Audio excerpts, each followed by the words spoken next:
Good morning, good morning, good morning. Hey y'all, hey y'all, hey. Wow, and I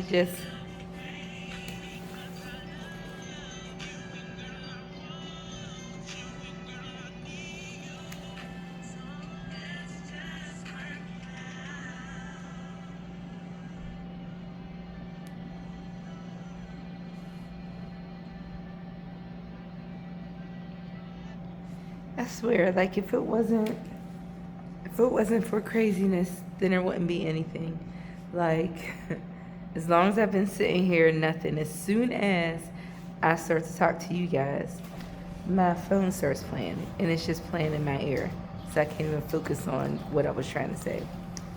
And all I know also is my chin looks like uh not Hellboy. What is that other thing that has the big chin? But there's tissue in here because this is all wet. Again, I'm soaked again because it was raining again most of the night. And again, I haven't been asleep. So that is why I'm sitting here. I'm in Illinois now. Marshall, think. Uh, just trying to gather my thoughts. Let me get myself together real quickly. Um, so I am, so my trip total from home and then my real chin is kind of similar. Sorry, I'm distracted because I'm a little delirious right now.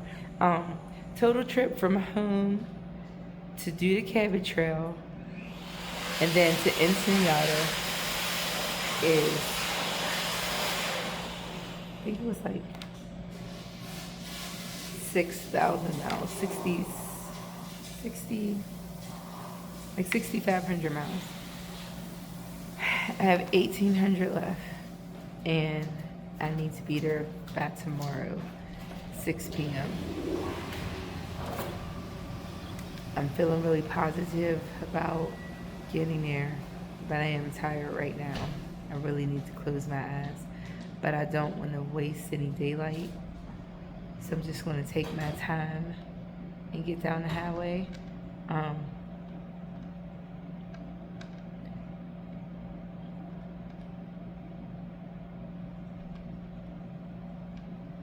Excuse me. When I'm in situations like this, it's not a bad situation at all because I'm choosing it. But whenever like the ride gets tough or like something's happening, it just makes me think about life in general. And that always makes me think about my son. And so I'm really emotional right now. Um, and I just never want to take for granted anything that I want to do because there are people who aren't here anymore and it can't do anything. You know what I mean? And like, I try to draw strength from knowing that I'm doing things that if he were still alive, not that he would be doing these things, but he was the type of person who like lived life to the fullest. You know what I mean? And that's why sometimes like I think I'm sad because he's not here because that's my selfishness, wanting my son to be here. But then in hindsight, when I really think about him, his life, he was 20 years old and he did more in his 20 years than people have done in a lifetime of like 70 years, 75 years. Like, so many countries he's been to. Like, I haven't even been to Africa. And he went, you know what I mean? And like, just everywhere. Like, I worked for the airlines when he was first born. So we were all over the place.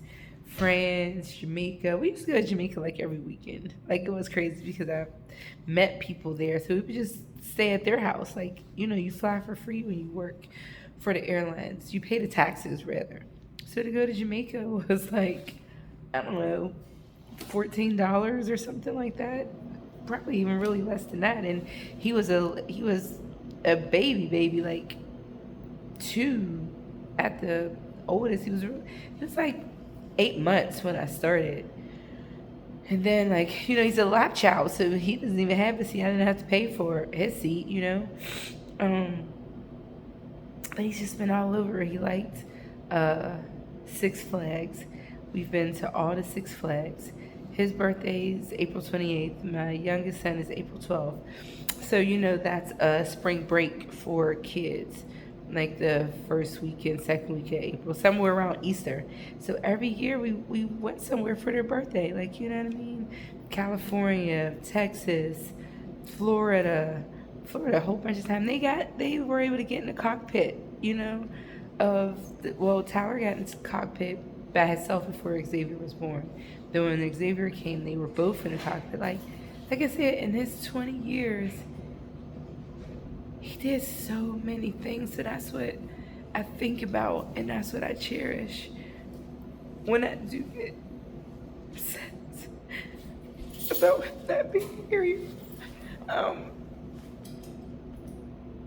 think about that. And so when I get to a point like this one, I'm like feeling like tired or defeated.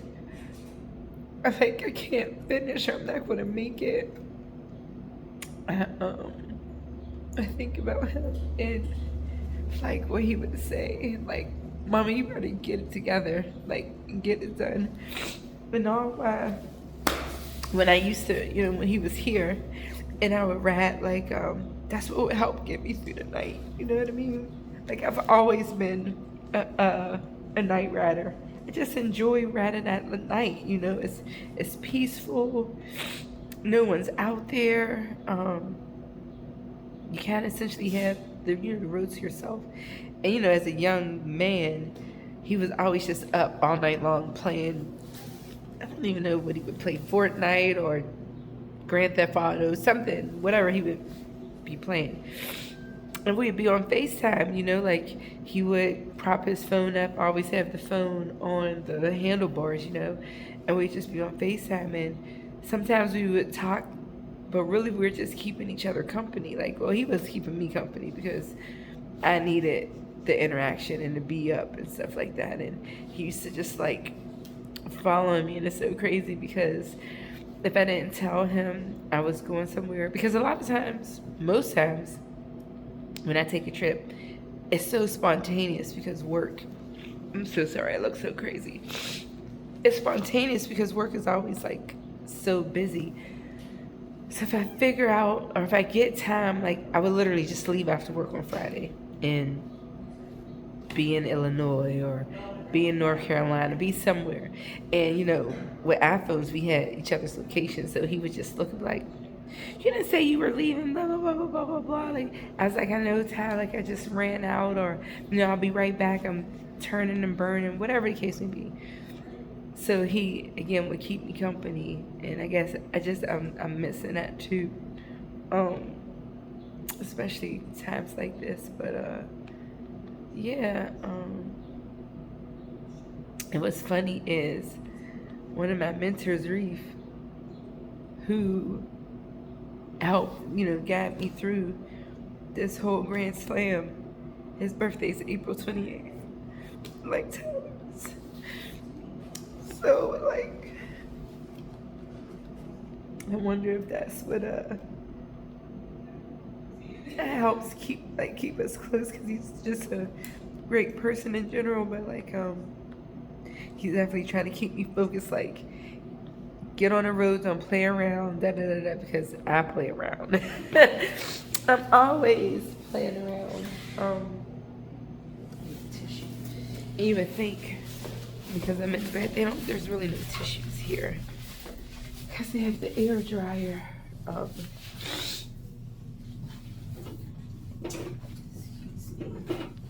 Y'all are probably like, this girl is freaking crazy.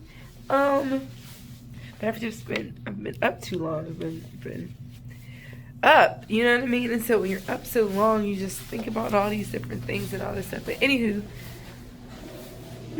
just wanted to show you where I was. Let's see.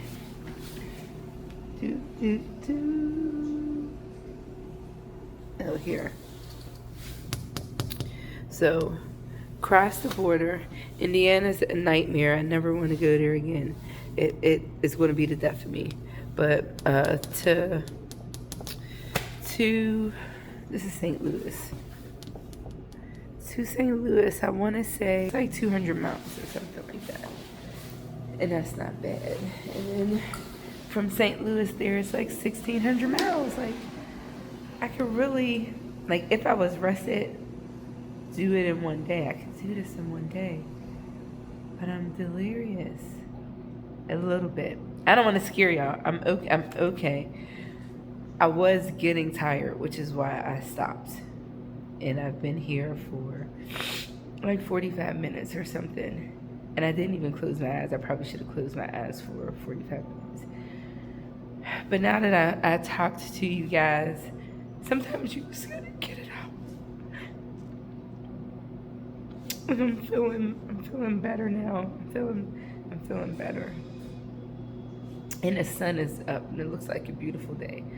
But it's freezing. It's like 56 degrees. And so, you know, on the bike you lose like 15 degrees. It's just like 40 for real. And like I said, it rained all night long. And from the time I entered Indiana to the time I left was all construction. The whole state, the whole